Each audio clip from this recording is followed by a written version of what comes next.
Welcome everyone to Lunch with LeAnn. Today is March 3rd, 2021. And if this is your first time joining us for Lunch with LeAnn, it is a weekly program that's hosted by LINK, a Center for Independent Living in Southwest Idaho. Our guests on Lunch with LeAnn join us every Wednesday to share some fun conversation around lunch, what access and independent living means to them, and most importantly, share resources that might help you or someone you know in living the life of their or your choosing. And we do all of this in the first 15 to 20 minutes of your lunch break. Today, we're excited to continue our Education to Action series, and this series is a part of the Consortium for Idahoans with Disabilities, also known as FID, Fred Rigger's Disability Awareness Campaign. During our Education to Action series, we hope to educate you about the governmental process and empower each other to be involved. LINK is committed to this because we believe in the future of inclusive politics and government, where decisions about our communities are made by our communities at all levels. And today we have a special treat for our viewers. We are honoring the legacy of the man that Sid chose to name our disability awareness event after, Fred Riggers. And to do that, I am honored to introduce to you Lynda, Fred's daughter, and Hunter, Fred's grandson. Thank you for joining us, you guys. Thanks for having us. Absolutely, thank you. Yeah, and we also want to welcome back Fran, our American Sign Language interpreter. I will also note, as I always do, that these are available on our YouTube channel, Link Idaho TV, with captioning shortly after our live broadcast. So Hunter and Lynda, Hunter, you're in a pretty awesome, that's a great looking background you got there. And you're actually at a restaurant ordering lunch. So what are you ordering for lunch? Yes, ma'am. I'm in Raleigh, North Carolina, and I'm ordering alligator bites because I have never had alligator, and it sounds adventurous. It does sound adventurous. Well, if it comes while we're interviewing, we can't wait to revisit your first bite of alligator right here on Lunch with LeAnn. My first bite. Absolutely. What do you have, Mom? You know, I'm pretty boring. I have leftover chicken and rice and my veggies. So boring, but healthy. Gotta feed this body, right? And what about you, LeAnn? What are you munching on today? I am munching on, for those of you who often watch the show, my husband is quite a cook. So I brought my lunch at work today in this really cool bento box. And so I wanted to show that because pretty soon we're all going to be going back, to being outside. So I busted out the bento box. And I am having, what did he make for me? Oh, he made me roasted veggies. And that was from dinner last night. And then, this is a salad that he makes with apples and rice wine. It's red wine, vinegar. It's really good. So I'm a little boring and healthy too, but the good news is I didn't have to make my lunch. So I feel pretty honored and pretty lucky. And speaking of, we bring food into our conversation here at Lunch with LeAnn because everyone, it's a common ground for us. We nourish to flourish. So everyone needs food and nutrients, and we get them in a variety of ways. Some people eat meat, some people don't eat meat, some people use feeding tubes to get their nutrients. Some people eat a plethora of fast food. There's a number of options out there in our independent lives. And your grandpa, since we're talking about him, he brought food and drink into some of his work that he did in his legacy building. And I would love, Hunter, maybe you can talk about the power of the cup of coffee that you guys often talk about. Absolutely, yeah. So my grandpa, he always talked about the impact of a cup of coffee, the power of a cup of coffee, and how it's so easy to make a powerful connection with someone over a cup of coffee. It's just a couple bucks, and you sit down with them. You have common ground. You both have a cup of coffee, and it kind of is a good icebreaker to get to know someone, build really meaningful relationships, and oftentimes you can revisit those relationships over a second or third cup of coffee in the future, and really just grow together and independently through those relationships. All over a cup of coffee, which is the coolest thing. Yeah, we like that idea and pass it on in our family to this, grab a cup of coffee. We've got one of the grandchildren is very involved in a well-known coffee group, and we have seen through Grandpa that conversations are easily built and relationships made with just that simple, hi, how are you? It doesn't matter who the person is, doesn't matter if they are suffering housing instability. Grandpa Fred, Dad didn't mind one bit who you were, what you looked like, where you came from. Grandpa was all about, hi, how are you? My name is Fred. Wearing Grandpa Fred's pin today in honor of him. And one thing that I think that the entire family took from Dad was that first handshake, that first, reach across the aisle, if you will. And he did that almost always with a cup of coffee. And so, we think about him all the time when we reach for a cup of coffee and say hello to somebody, a stranger. You never know who you might have. Oh, and that's the other thing I was going to mention. He definitely met some amazing people through a cup of coffee, and it's cool to think about the power that holds. Yeah. Did he ever tell you any stories about those experiences of those? I'm sure they were pleasant conversations, but not always easy conversations. So did he ever tell you any stories about those conversations over coffee? Yeah, absolutely. So I think it goes in line with where we are right now, and that is in our legislative session. My dad, Fred, was very well known down at the legislature. He was never a person of an office, if you will, but for 17 years, he spent every free day he had at the legislature.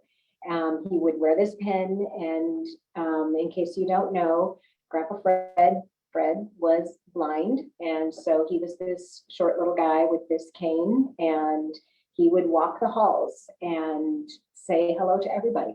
Hello, how are you? I'm Fred. Nice to meet you. And some of those difficult conversations that he had were with people in power, including the governor, who at the time was Mr. Otter. Well, the most recent time he went through a few governors before he passed in 17 years. Yeah. But the senators, the House representatives, and it didn't matter if they were Democratic or Republican. Dad could find a way to reach across the aisle with that cup of coffee and have those difficult conversations. And he found and he instilled in us as a family that if you get down to the basics, just like LeAnn is doing with us, getting down to the basics, we all need to be nourished. We all need to be fed. Grandpa Fred found that with that cup of coffee, that handshake, that hello, that he could reach across and start a conversation, a really difficult one. And while he was not a lobbyist, he definitely helped lobby and shape several of the bills that became laws, including many in regard to those with disabilities. Yeah, and Lynda, in our pre-interview, we were speaking a little bit about your dad's journey, and you mentioned he had diabetes as a young child, and then later in life lost his vision, and so how did that shape Fred's approach and your dad's approach on life and some of these conversations? So Dad was an insulin-dependent diabetic from the age of 4, and he was born in 1942. So if you think back, well, just imagine, let's just say that, let's imagine what that must be like. You're 4 years old, you're 6 years old, you're in school, you have to take a shot 3-4 times a day. You have to go down to the nurse's office, you have to do this, you have to do that, things that other quote unquote normal children did not have to do. And, you know, Grandpa could have gone one way or the other. He could have been snarky, he could have become a bully, he could have been a, you know, a downer, but he wasn't. Dad found a silver lining over everything. When he lost his sight, he was 56, and he went through that dark stage. He really did. And he ended up down here in Boise at the school to learn how to be blind, which always makes me laugh. But, you know, we don't know how to be blind. We're not born with that knowledge. And so he had to learn, and he found hope, and he carried that with him. And I would like to think that he passed that along. My son Hunter, it's always a joy for me that Hunter speaks of Grandpa. Hunter was born on my dad's 51st birthday. Hunter was a very early child who was due in February and was born in December. Hunter also wears hearing aids, as Hunter's hearing is he's losing his hearing rather rapidly. He's a young man in his 20s and is all but completely deaf in one ear and losing the hearing in the other ear. So Hunter learned a lot from Grandpa, and maybe Hunter can bring a little bit of Grandpa to the table with his own experience. Yeah, absolutely. Here, let's see. My hearing aids are somewhere. These work pretty well for speakers, though. My grandma just got me new hearing aids. They're awesome. No, it's my admiration for Grandpa was his ability to adapt with hope and positivity, rather than crumbling under what people may say is abnormal or unnecessary pressures or differences to his everyday situation. So we talked about how he was, you know, visiting the legislature, going to the Capitol and such, but we didn't mention that he had to take the bus every single day, you know, and he had to navigate travel with a walking, you know, a cane to see, and he had to navigate conversations being hard of hearing. He also wore hearing aids just like I do, and was all but, you know, super hard of hearing, almost deaf as well. And it's cool because as his grandson, I saw that it was normal to be hard of hearing and to ask people, you know, like, hey, I can't hear you, or repetition, or you know, reading lips or some type of adaptation. That just seemed so normal to me because it was in my family and it was normal to them. You know, my mom helped when I was a kid with speech therapy. She helped with reading lips, so I read a lot of lips. I don't know ASL, but I should. Thanks, Fran. But it's really what it is an admiration for him, for his ability to adapt to these situations and do so in such a positive and graceful manner. And the mom talks about his going to school and his eagerness to learn, but we also have to remember he was a farmer in Nez Perce, Idaho. You know, he was not uneducated, but he wasn't highly educated. And he came down to the Capitol and he started going every day to educate himself. And then eventually he started speaking, and eventually he made powerful connections, you know, and though he wasn't holding a seat or holding an office, so to speak, he was influencing and impacting and using his, what we would call potentially disabilities, but using them to his advantage to advocate and to speak for these individuals who didn't have access or didn't have education or didn't have understanding or felt discriminated, you know.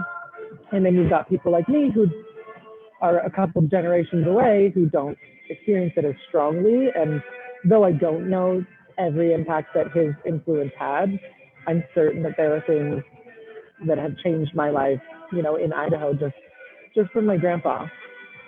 which is super cool. You know, I don't want to run over on time, and I apologize, LeAnn, if I step on toes talking over you. But dovetailing what Hunter's saying, some of the impact that Grandpa Fred made in Idaho, and maybe what people see and don't even know, is that my dad started out wearing suspenders and jeans and work boots to the Capitol because he didn't know any different. He really wasn't educated beyond, I think he went to a semester or two, maybe, of higher education, and that's it. He was a farmer. It's not a bad thing. It's a wonderful thing. But he was kind of out of his element down here. But his tenacity, his ability to just not look at himself as having a disability, but looking at how can I navigate? You know, teach me how. What happened was the Capitol became more user-friendly for persons with disabilities. It became more aware that, oh, we have this deficit. Oh, people don't know how to navigate. Oh, we need more help for those that can't see, can't hear, can't get around, this kind of thing. And Grandpa Fred had a big impact on that. He spent a lot of time at the library for persons that are without their sight, for the blind. He actually was given a 2-year governor appointed position back in Washington, D.C. for our library for the blind. And so he went back there and he would advocate and rally for persons that don't see well, and how do we get these quote unquote books into people's hands, and he was big in regard to helping get some of this money put into different areas. There's an excess of money often. Idaho does a really good job with their budgeting, and a lot of people don't really know that, but there's extra money here and there. Well, where should that go? Well, why not help people that are housing unstable right now, or food unstable, or that are having issues with their hearing, issues with their sight. And Grandpa Fred had a lot of influence in the background. And if you ever were down at the Capitol, you would see this little blind man who actually was dubbed as one of the tour guides, just in a joking kind of way, but he literally would take people around and show them the Capitol. And he just did it just because he just did. So he really had an effect that I think a lot of people don't know, or would never know of, unless it was programs like this. So thank you, LeAnn, for having us. We appreciate this. Absolutely. And I love what you both just highlighted. And the one of the things, I pulled out so many from both you, Hunter and Lynda, but one thing I want to put an exclamation point on, I think, in honor of Fred is that lesson that Fred wasn't always passionate about government and wasn't always 100% engaged in it. And that when he showed up, he was the expert of his story. And that's an important story for our representatives and those that we have in office in Idaho to hear. And then from that, he saw that he made influences and then got to represent other people's stories that trusted Fred. And so I love that you brought that back to that starting point and that origin story, because when we see these people at the Capitol, we put them up on this pedestal of, oh, they know more than me, or they know something I don't know.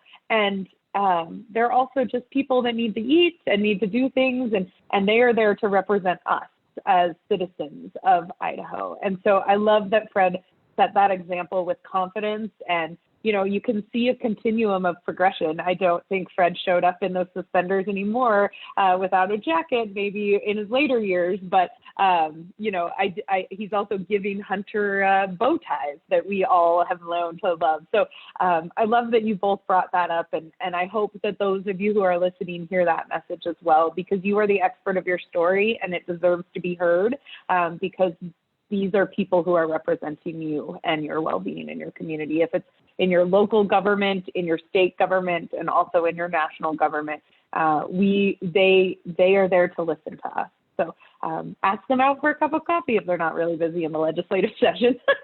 Hunter, I just want to check, did you get your alligator bite? I did get my alligator bite. Are we going to try one together? Let's just see it. I've never seen them. I mean, this is Lunch with LeAnn. I was surprised. They're like cute little nuggets, right? Oh. And I came with like a delicious little mustard dip. Thank you. And here, let's see. He's checking on me, so I got to take a bite. I'm going to mute y'all so you don't have to hear me chew, because nobody likes that. That'd be great. Loud chewer. Let's see what he does. Thumbs up. So while he finishes, Lynda, thank you, Hunter, for actually eating on screen. I'm sure that was not what you anticipated you were going to do today. Lynda, do you have any closing remarks before we sign off? I do. I would just like to thank you for having us. I would like to thank the people that actually fought to get the proclamation to have Dad, Fred Riggers, remembered and have his legacy, his life, his work remembered for others. And, for everybody that knew my dad, trust me, he remembered you as well. He never met a stranger, but really just thank you.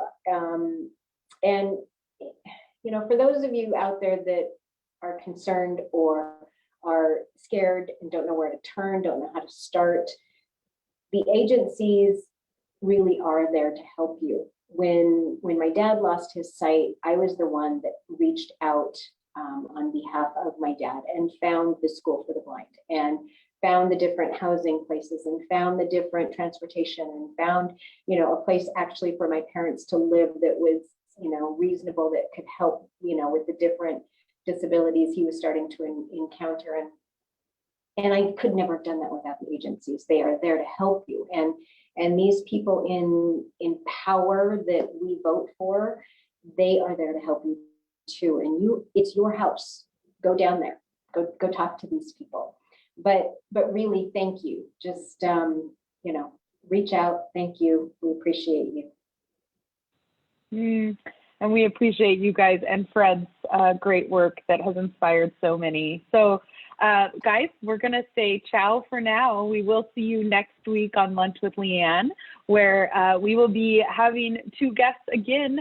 LeAnn and Nick will be highlighting their Tech Tuesday. So if you have not tuned into that, it's a very empowering and educative session. So we'll be talking to them. But Hunter, Lynda, thank you so much for your time. And right now we will say ciao for now. Thank you.